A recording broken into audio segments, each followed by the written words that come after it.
Bonjour à toutes et à tous, je vous souhaite une excellente rentrée et ça va être un excellent mois de septembre puisque lundi prochain, on fait tomber Bayrou et son gouvernement. Alors, vous l'entendez, Bayrou est partout pour vous expliquer que vous n'avez rien compris, que s'il tombe lundi prochain, et il tombera, alors le FMI va s'abattre pour mettre la France à genoux, il y aura une pluie de sauterelles et la peste qui vont s'abattre sur le pays. Bon, cette petite musique, c'est le même chantage qu'on nous fait à chaque fois. Rappelez-vous, quand nous avions réussi à faire tomber le gouvernement Barnier, alors c'était Elisabeth Borne qui vous expliquait que si le gouvernement Barnier tombait, votre carte vitale ne fonctionnerait plus. Bon, le gouvernement Barnier est tombé, c'est heureux et votre carte vitale fonctionne toujours. Alors je vais vous donner 5 excellentes raisons de faire tomber Bayrou et son gouvernement. La première raison, c'est de protéger le peuple de France du projet de budget absolument horrible qu'il voulait présenter. Celui qui voulait voler 2 jours fériés aux gens, celui qui voulait faire payer les malades, les chômeurs, les fonctionnaires, les retraités, la jeunesse de ce pays pour payer les cadeaux qui ont été faits aux plus riches et aux multinationales depuis maintenant 8 ans qui n'ont eu de cesse de s'engraisser sur notre dos.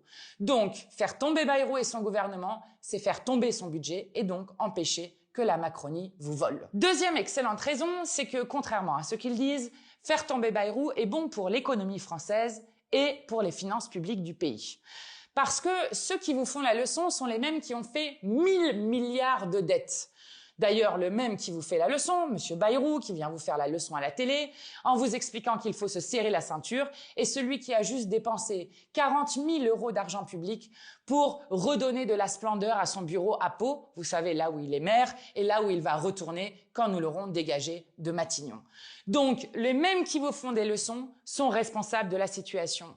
Et ceux qui sont aujourd'hui responsables du chaos, c'est bien les macronistes et les gouvernements successifs avec la présidence d'Emmanuel Macron, avec dans la 7e puissance économique au monde, la France qui est redevenue un pays où les gens ont faim, la France où aujourd'hui nous avons le record du nombre de personnes sous le seuil de pauvreté, la France encore où jamais depuis l'après-guerre nous n'avions vu autant de sans-abri et notamment d'enfants qui vivent et meurent à la rue en France. Donc, dégager Bayrou, c'est protéger l'économie française et notamment relancer la consommation populaire avec une politique de relance écologique et sociale qui permettent justement de redonner de l'air, notamment aux petites et moyennes entreprises.